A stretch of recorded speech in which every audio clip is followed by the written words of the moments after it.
Welcome back to another great episode of Brews and Views, the podcast, Tales of the Sea and the City.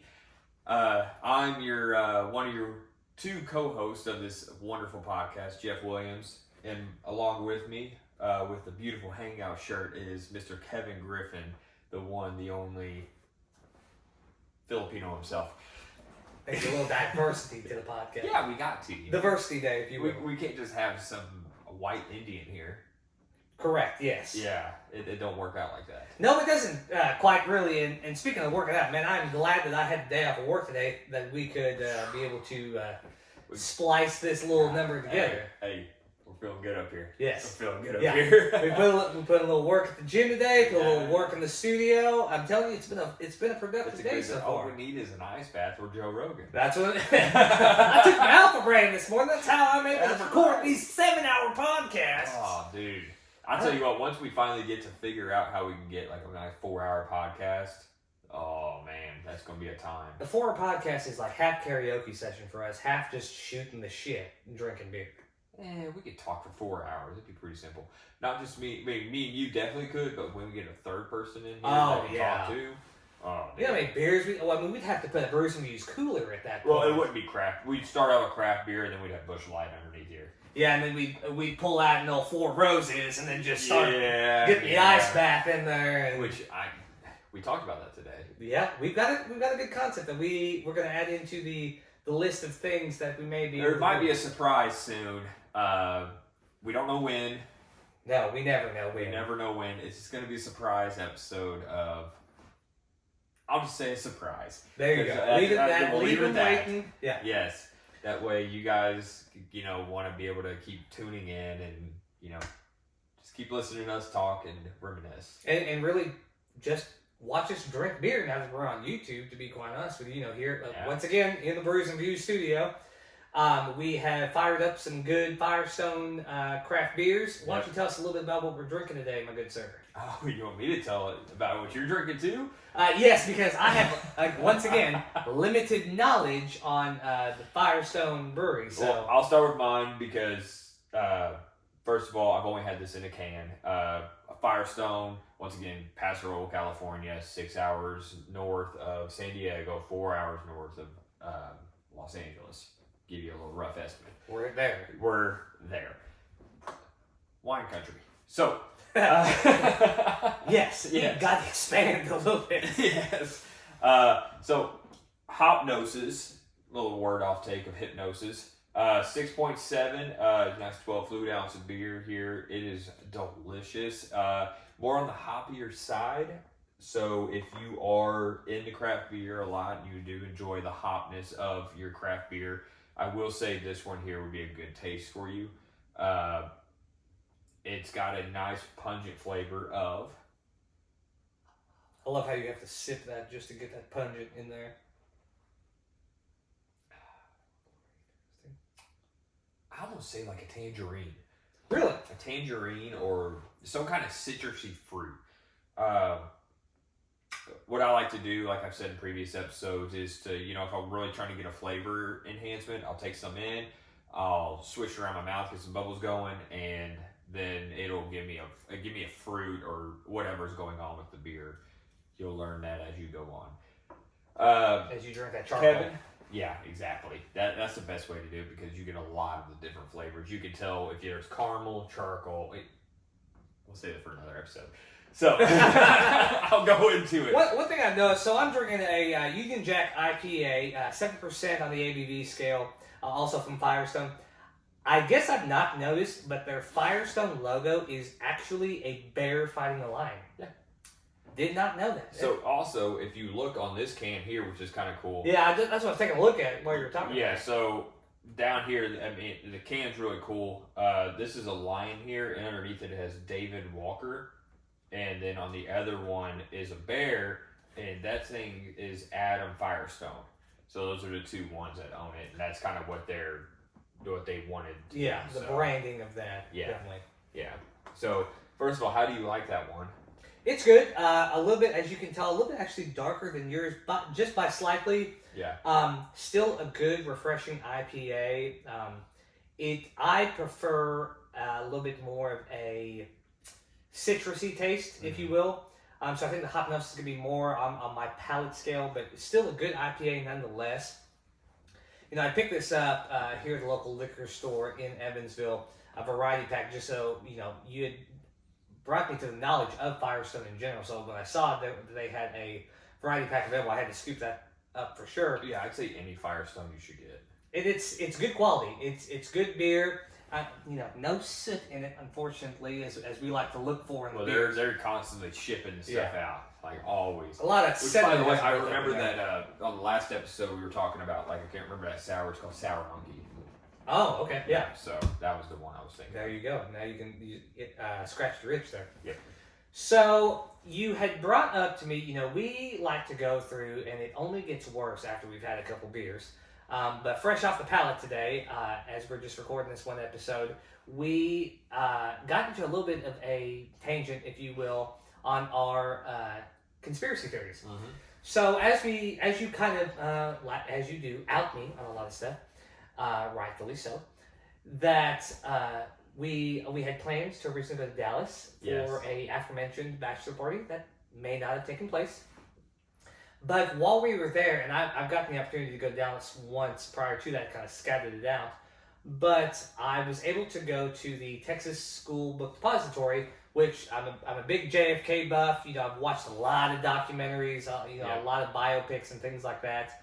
And that's kind of where I want to ask you today, you know, what are some of your, you know, conspiracy theories that kind of intrigue you, some that you kind of like me with the JFK thing, just kind of done a little extra knowledge, just kind of watch some documentaries or what have you, that really catch your interest?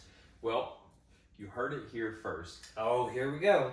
This is a Brews and Views exclusive, folks. The video that you have seen of JFK, you know, coming down the street there in the open limousine. I've seen it so many times. Yes.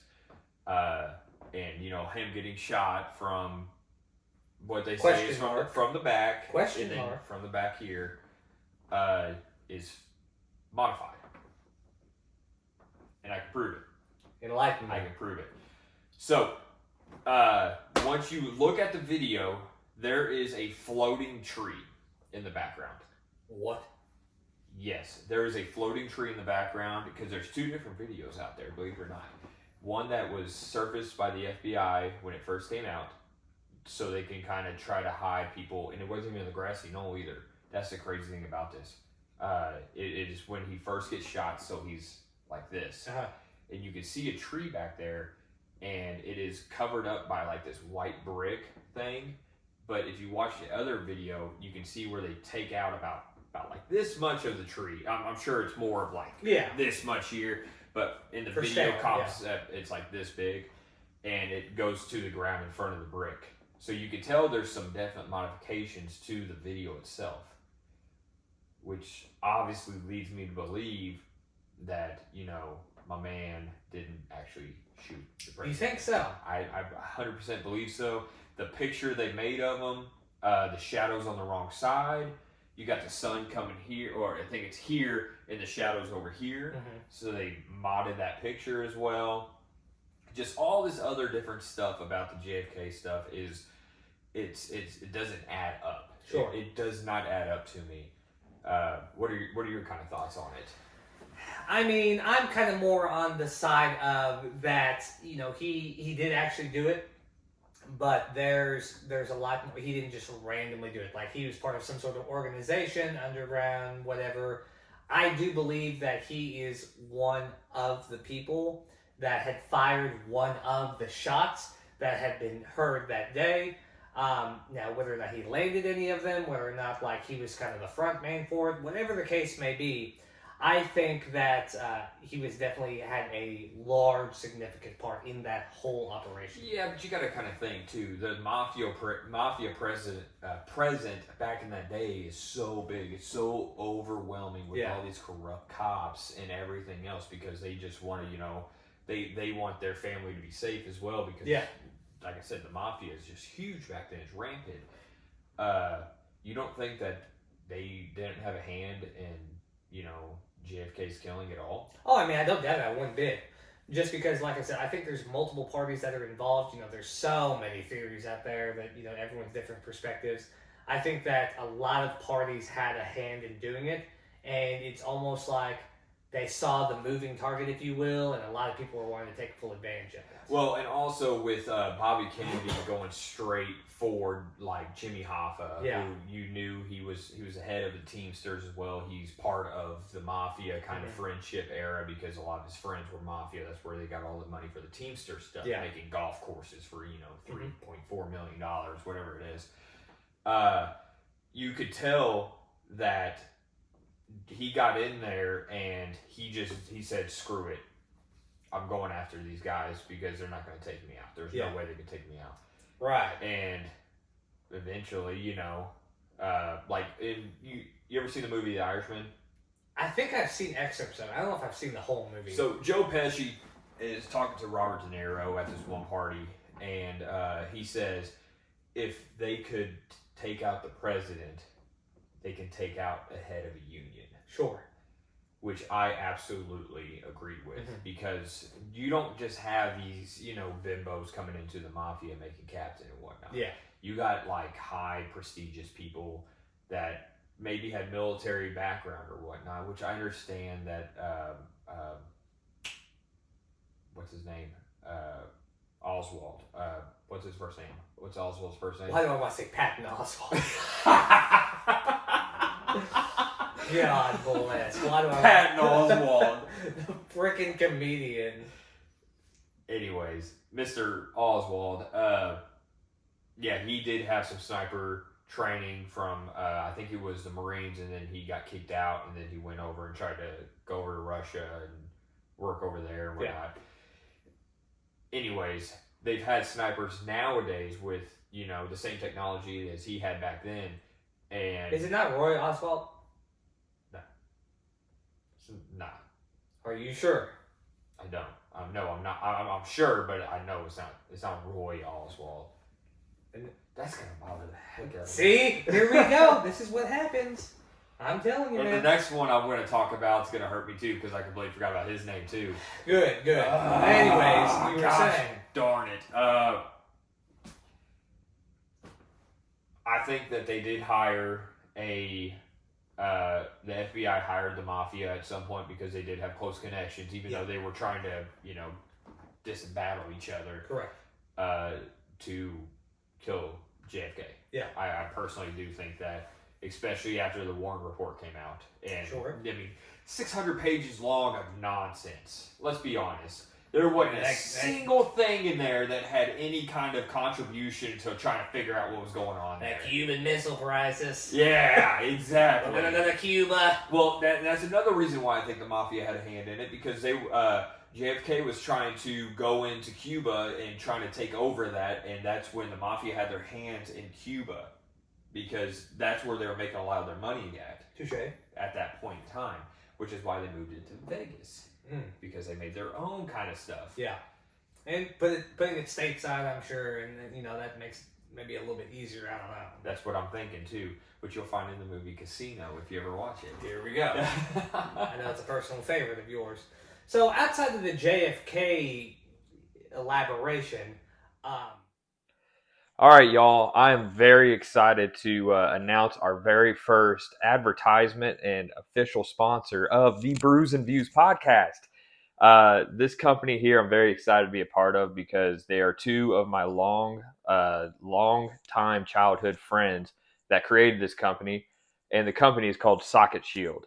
Socket Shield is a pattern outlet cover that has a sliding door with a lock that gives, for me, a sleek and easy way to lock out the shock for my little ones, and probably for my boy Kevin, the co-host of this wonderful show.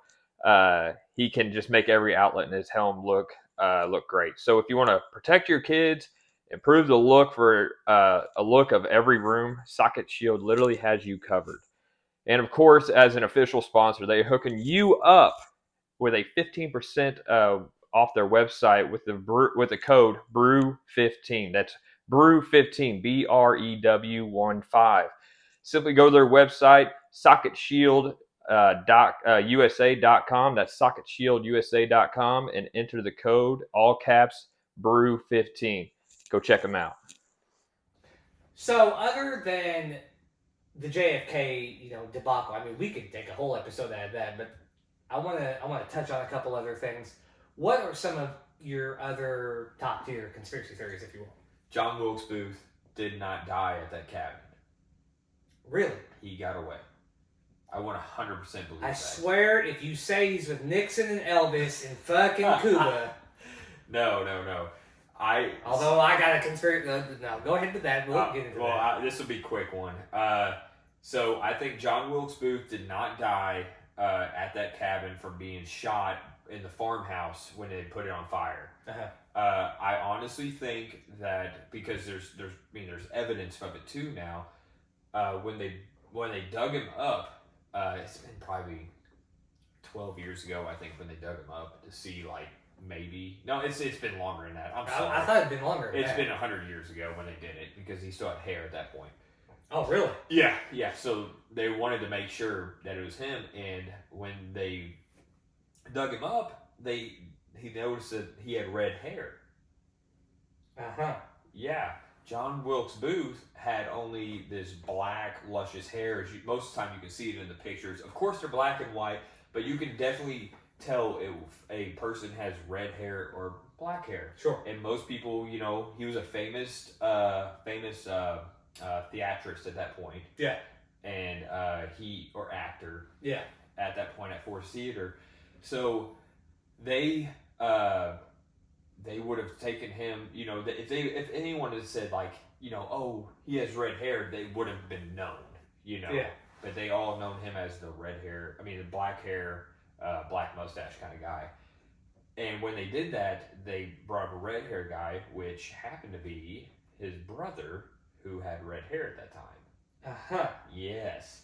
Which gets deeper and deeper into this rabbit hole, which I won't go down right now because I would need a phone and a laptop in front of me and a chalkboard to bring some lines. the infamous meme where the dude's Sunny in Philadelphia. Correct, yes. It's here. Yeah. So he was here at this time, and then he wasn't here at this time. And we're here now in the Brews and Views studio. And we're doing it live. Yes. So, I honestly think that John Wilkes Booth did get away with that, and they replaced his body with his brother's body so they could say, hey, we got him. We got him. Everyone's safe now, which would be the easiest way because his brother was in D.C. So, what do you think happened to John Wilkes Booth? I think he grew old and figured out that the Confederacy was never going to come back to what it was before because of, layers and layers and layers of, Lincoln's prior, administration being already found and, winning the Civil War, etc. Exactly, and there was no going to be rises, the rebellion again, so I think he ended up just being, he's very famous, obviously, for assassinating the president. But do you think he just went through a character change, if you will? Because he's very recognizable. He has to. There's pictures of him afterwards doing acting again. He had to have gone by a whole different. He did. Yeah. And it looks just like him. Interesting. Yep. You can look it up online. You can look up John Wilkes Booth. Post 1865 or something. It's after Abraham Lincoln assassination or stuff like that, or what is it called when you just change identity or whatnot? That's a good question.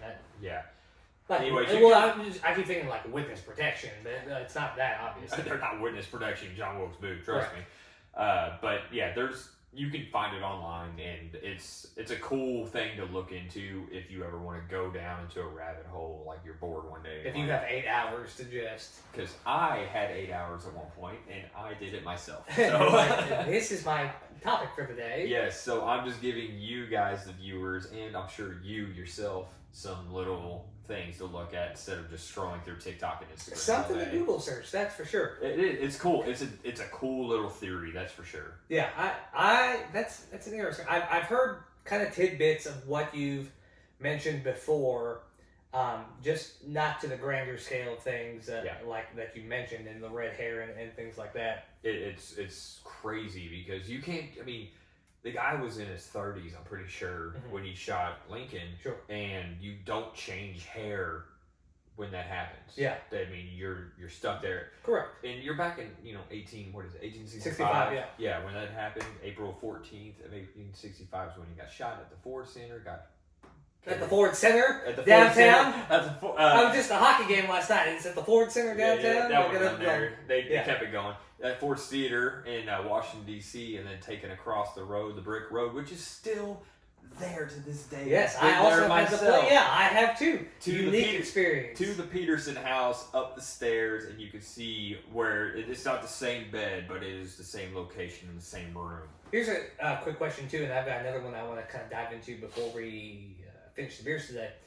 Do you have any photos of your visit to the Ford's Theater? I sure do. Share those with me because I've got some myself. Went there many moons ago, back when I was a young pup in high school. Mm-hmm. I was half the size I am now. Lord knows it. And muy pequeño, if you will, for our Spanish-speaking listeners. But we'll post those along with this episode. So make sure to head on over to our Instagram page, the Brews and Views Pod, and we're going to post both of our pictures. I'm interested to see your point of view of the photos that you took, as well as mine. I mean, this was before smartphone. When I went, it was before smartphones were as advanced as they are now. I had the old digital camera out there, and I plugged it into my computer and uploaded the photos to MySpace and all that jazz. The cool thing about the Peterson house, too, is because they kind of incorporated the original Peterson house into a museum. So when you're walking through it and everything, there's a lot of cool stuff. But when you're walking back down the stairs, you're literally doing a spiral staircase around every book that has ever been written on Abraham Lincoln. Really? Yeah, it's really cool. You probably didn't notice it. You probably was like, oh, there's books. Cool. I mean, honestly, I was a 17-year-old high school. I was just like, well, it's neat. I did appreciate especially being in the Ford Theater and getting the photos I did. Like, that part was actually really neat. That's really cool. You know, and then, of course, you got the Ford Theater, so you're in there, which they do plays still out of to this day. If you follow on Instagram, which, I mean, we could tag them if you wanted to, do what you want to do. They still do some cool theatrics out of there. They fill it all the time. The presidential box, I don't think has been touched. Correct. Since it is blocked that off. fateful night, April 14th of 1865. You're about to say 1965. Yeah, 1865. They actually put the same wallpaper is still up there. They put some plexiglass over it, but they don't touch that box at all. Correct. But if you go downstairs, there's a cool little museum underneath there, which I'm sure you went to. Yep. And if you look, if you go and you're searching through it, and you see this boot, and it just kind of has got a slit in the front of it, and you're like, why would they have this here? Let me explain why they would have that there. Yes. So, John Wilkes Booth, he jumps out after shooting Abraham Lincoln out of the Ford's Theater. I know you want to pick Ford Center so bad. I do too. I can tell you're correcting yourself mid-sentence. Yes. So Ford's Theater, the balcony, the presidential balcony, jumps onto the stage. Guess what? He breaks his leg. He says, Ford, what is it called? Something. I know what you're talking about. Yeah. He leaves here. He goes out to there where there's a horse waiting for him, and him and his buddy. They ride and they go. So there's pandemonium at Ford's Theater, and he's riding on to none other than a doctor, which is, I think, Dr. Ross. I can't remember what his name is. I don't know why it's this beer. I'm telling you, it's a good beer. So he goes into this doctor's office, or not doctor's office, doctor's home that he's known before. And he goes in and says, "Doctor, I've broken my leg. I need it fixed." And back in the day, they did not have, radio or anything like that. Correct. So he had no idea what just happened. He's like, "Oh yeah, let me help you out here." that slit in the boot is where Dr. I want to say his name's Rawthorne, but I don't think that's right. Slits it down, cuts it off because his leg's obviously snapped. Gets it set off and whatnot. And instead of putting it back on, he slides it underneath the bed. And next morning, before he wakes up, Wilkes Booth and his buddies, they're gone again. So they're gone. He sits there and he, having time with his family. He's like, oh, I helped out, what's his name? Then we have some officers come up to his house and they go, hey, have you seen John Wilkes Booth? He goes, yeah, I saw him come up this way and, and blah, blah, blah. He goes, well, he just shot the president. Well, obviously, he's like freaking out now Correct, at this point. Yeah. And they go in, and of course, underneath his bed, they have the boot there. So they confiscate the boot. They arrest Dr. Rawthorne, which I'm just taking a guess at this point. Sure, I think that's correct, but I don't think that's right. And they take him and put him in a prison, which at that point, which is cool about this guy here because he gets, it's basically life in prison at that point because of how old he is. And a tuberculosis case comes out and it's flooding through the prison. Yeah. Well, instead of just sitting there in a corner being by himself, he actually helps out and, contains it, helps, like the nurses or whatnot. He's like, hey, I'm a doctor, I'll help out here. He gets out early and is able to live the rest of his life with his family. Oh, interesting. So, pretty cool little thing about Dr. Rawthorne, which I'm assuming, like I said, I hope that's what his name is. It's something close to that, but I know I'll get a text message from Mr. Tim Williams, my wonderful father. It'd be like, it wasn't Rawthorne, you jackwagon. Oh, yeah. Tim Williams. Yeah. So, one last thing, and I greatly appreciate your insight on that, just because, like I said, I've been there. I appreciate the history and the conspiracy behind it too. It's an intriguing part of our, the American forefront. And that's the thing with these conspiracy theories that we've gone through today is you're never going to find the one true answer. There's always going to be something that goes along with it. But can you give me a tidbit of what you were talking about earlier? In regards to you said something about Elvis and Nick. Oh yeah, no, I'm getting to that. I'll say just a little tidbit. No, yeah, that's a close up here, but that and that's what we speculate on. With this episode, it's really just two drunkards just trying to spout the shit for a little bit. How dare you, sir? Pardon me, craft beer connoisseurs that impart their non-wisdom and small knowledge on the illustrious audience that we have in the Brews and Views community, on what our takes are on the conspiracy theories. This just helps, get the FBI off our case so they don't listen to our podcast and they listen to someone else's.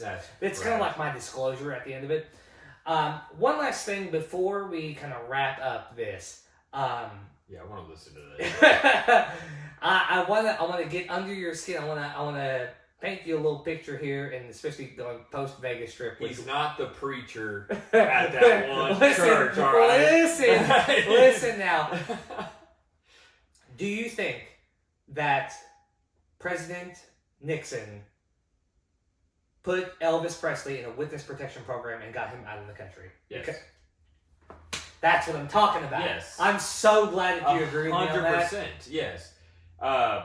Do I think he died on a toilet? No, I do not think he died on a toilet. I think they had to make a dramatization, an extreme kind of get death. People talking, get some attention. Yes, get some attention to make him, to be like, oh, that happened to me. Look at him at his last thing. He was, way overweight. The doctor fell. All the signs pointed. Yeah. Yes.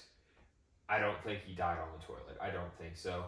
And the thing is, though, even though I'm sure if what we're saying is true, Elvis is dead by now because of his diet and stuff like that. Nixon's dead. There's got to be some kind of paper trail, right? That's a thing. Like, there could be, there could not be. I mean, you never know with such. I mean, if you're talking in that era, series of years, that not the Taylor Swift era store. Relax, millennials. Calm down, Swifties. But in that ain't time talking frame, to you. correct. In that time frame, it's the FBI going over. It's good. Yeah. If you watch Casino, they're gonna fall into a golf course next to us. We're live. They ran out of gas. So, in that time frame, you're talking the two most influential people in the United States. Yep. Are President Richard Nixon and Elvis Presley. I am not a crook. I mean, if that was necessarily the case, there's millions of people I believe that think that. I too think that's possible. I'm glad you agree, being the Elvis connoisseur and buff that you are. I am glad that you agree with me on this because I truly think that that's what it happened. It's hard to say though because if you look at the end of his life, you could see how unhealthy he was. Correct. Did you know he had to lose 50 pounds in order to do the Aloha Hawaii thing? Really? No, Yes. I didn't. So he was already, back in 1972, he was already starting to become overweight because of his dietary and his physical. A lot of factors, yeah. Yes. If you don't know this, you should try it because it's freaking amazing. Elvis used to fly his private jet all the way over to a certain spot in the state, just on a whim. He would wake his pilot up and they would go to this restaurant. They would make him a peanut butter banana sandwich. I've had one. It's delicious. It's delicious. It's not bad. It's very good. Thing is, it's very unhealthy for you. And he would do it all the time. And if he couldn't go that way, he would stay at the house and make his, have one of the chefs or housemaid something. or Yeah, whatnot. Yeah, make it or whatnot.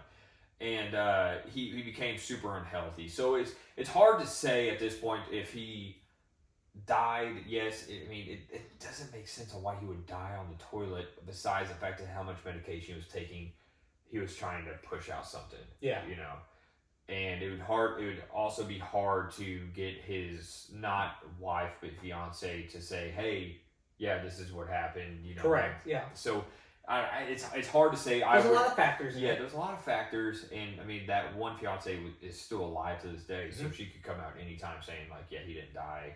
She still hasn't done it yet, though. Correct. Also, Priscilla. Yeah. So,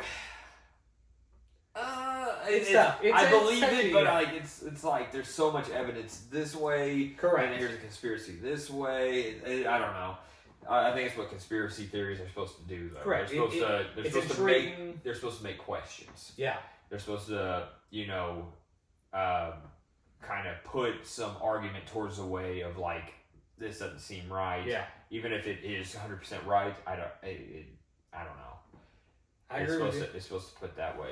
Put that argument. And that's kind of, I guess, the theme of this episode is, we can speculate all day long. We can open up another set of beers and continue this discussion.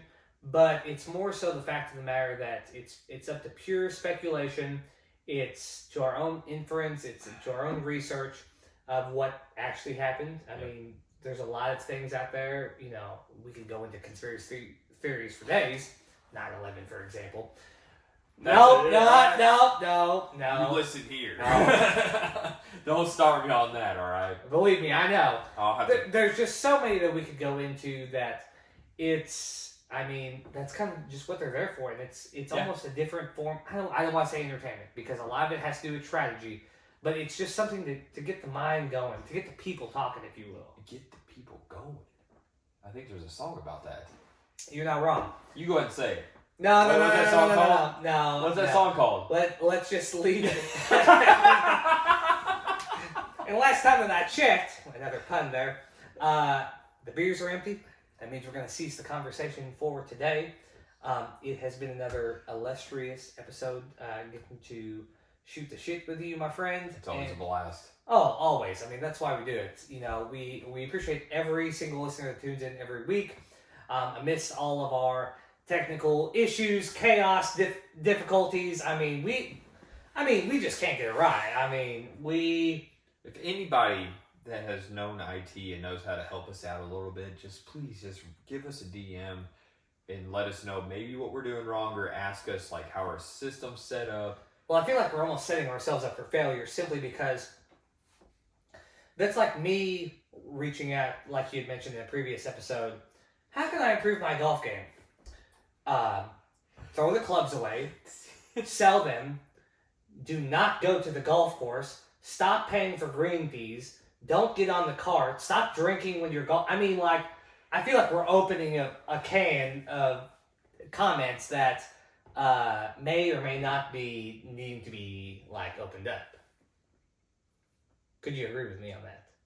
I didn't think about it. You're it's like, open now. now that you put it out there in the air, It's there, you know. It's there. Do what you gotta do.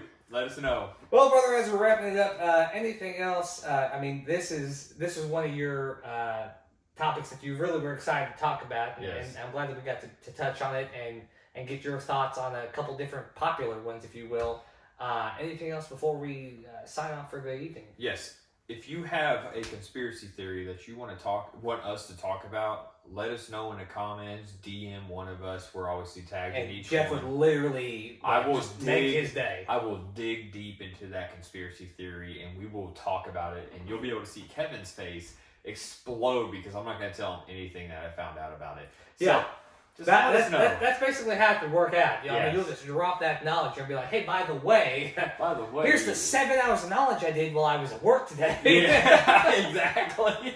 I gotta pull that through. He comes in with a friggin' fact sheet over here. Yeah, oh yeah. And then we're just scrolling through it, baby. Oh, you want to hear about oh, so you got this to talk about. Interesting. You never taught you. So, Roswald, huh?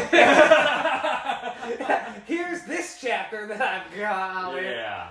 So, God bless. Well, if you guys have anything you want to send, you can send me it. Or if you want to see my face go a little crazy, because, you know, mine doesn't go a whole lot of crazy. Because if you message me on Instagram about these conspiracy theories, I'm definitely not going to share it with him because I know it really just gets him going. It gets the people going, as you alluded to. But if you want to talk about conspiracy theories, my man over here is the perfect person to talk about history buff, if you will. And it's been another illuminating episode of the Brews and Views Podcast. We're glad to always be back here in the studio. Yes, sir. If you're listening to us on Spotify, Apple Podcasts, be sure to hit that like or subscribe button. Leave us a comment. Get Jeff's blood flowing with a conspiracy theory or two. That's what passes his time during his work shifts because he's doing whatever he does out there. Hard at work working on water jets. Correct, playing water guns, if you will, but that's something like that. But be sure to follow us if you're not already on Instagram, TikTok, and YouTube. The Brews and Views Pod, the Brews and Views Pod, Instagram, TikTok, and YouTube. Subscribe if you haven't already. We thank you guys always for tuning in every single week to really just listen to us. Have a little conversation, have a beer or two, and see what crap we can kind of muster up each week, don't you think? Yeah, there's a lot of crap we can muster up. Yes. So, as we alluded to in some previous episodes, we've got some guests coming up. We're very excited to debut in the Brews and Views studio, and maybe one day we'll figure out these technical difficulties that we're experiencing, and we'll kind of see what happens from there. Yeah, I agree. We'll might be able to figure it out. I mean, I don't know. We're not IT specialists. I mean, not at all. I'm a banker. You operate a water jet. IT is not our specialty in the slightest. So the fact that we're able to get this streaming out there is purely a miracle in and of itself. Turning on a light is a that's about an accomplishment. Yeah, right there. Every time I walk into my house. you ain't wrong. Well, until next time, the beers are empty, the glasses are empty as well, and we'll catch you guys down the road. Cheers, brother. Cheers.